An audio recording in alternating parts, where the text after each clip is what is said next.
우리 모둠에서 학습할 내용은 1. 세계화와 신자유주의입니다. 이 단원을 배우면 세계화의 양상과 영향을 설명할 수 있습니다. 세계 경제는 어떠한 방향으로 나아가고 있을까요? 19세기 후반 이후 교통과 통신이 발달하면서 세계 여러 나라 간의 자본과 물자 등의 이동이 자유로워졌습니다. 1945년에 종료된 제2차 세계대전 이후에는 관세 및 무역에 관한 일반 협정이 체결되면서 각국 간의 무역 장벽이 낮아지고 이후 자유무역을 확대하기 위해 세계무역기구 WTO가 출범하면서 자유무역협정 FTA 체결도 늘어나서 자본과 물자의 이동이 더욱 활발해졌습니다. 우리나라도 칠레, 오스트레일리아 등의 국가와 FTA를 맺고 있죠. 예를 들어 오스트레일리아에서는 철광석을 수입하기 위해 FTA 체결을 하면서 우리나라는 오스트레일리아에 자동차를 관세가 저렴한 가격으로 보내고 있는 모습을 볼 수 있습니다. 한편 1970년대에는 두 차례의 석유파동, 즉 석유가 제대로 수입되지 않아서 나라 경제가 큰 혼란을 겪은 사건을 말하는데요.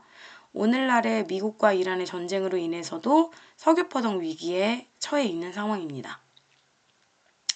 석유파동으로 전 세계가 경제 불황을 겪었고 이를 극복하기 위해 각국에서는 국가의 시장 개입을 최소화하고 자유로운 경제활동을 보장하는 신자유주의 경제 정책을 펼쳤습니다. 신자유주의라는 개념이 굉장히 어려울 수 있지만 이 단원에서 이 내용이 가장 중요해요. 시장 개방을 추구하는 신자유주의 경제체제가 확산되면서 세계화가 빠르게 진전되었습니다.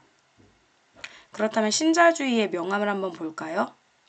신자유주의의 정책을 추진한 두 인물을 보면 왼쪽에 있는 영국의 대처 수상, 오른쪽에 있는 미국의 레이건 대통령을 들 수 있습니다.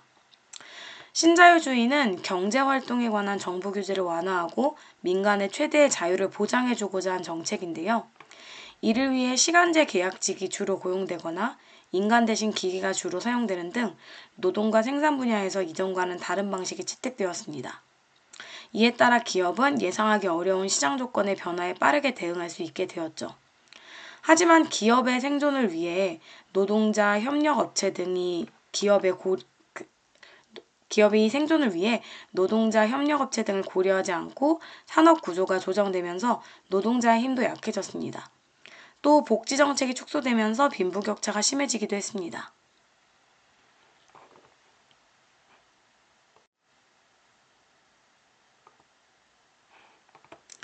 신자유주의와 세계화에 대해 각국은 어떻게 대응하였을까요? 이러한 신자유주의와 세계화의 추세로 인해서 국가 간의 무역 경쟁이 심화되었습니다.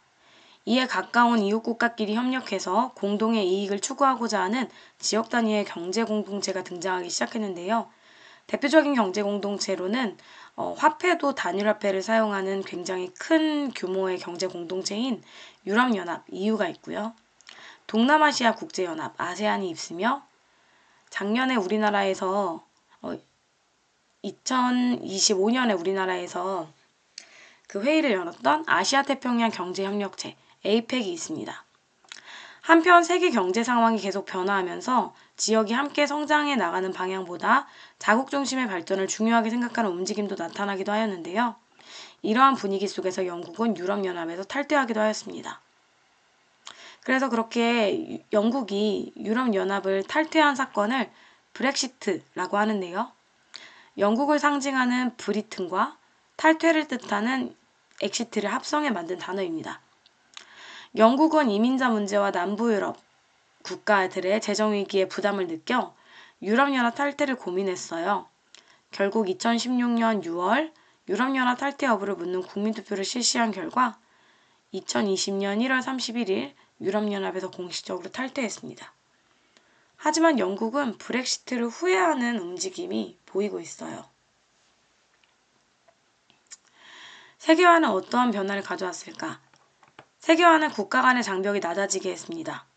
각종 인적, 물적 교류가 활발하게 이루어지는 뉴욕, 도쿄, 런던 등과 같은 대도시들은 전 세계에서 중심지 역할을 하는 세계의 대도시가 되었고요.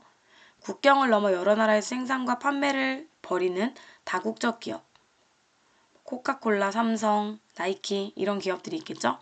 이런 기업들이 성장하면서 생산 과정의 국제적 분업도 나타났습니다.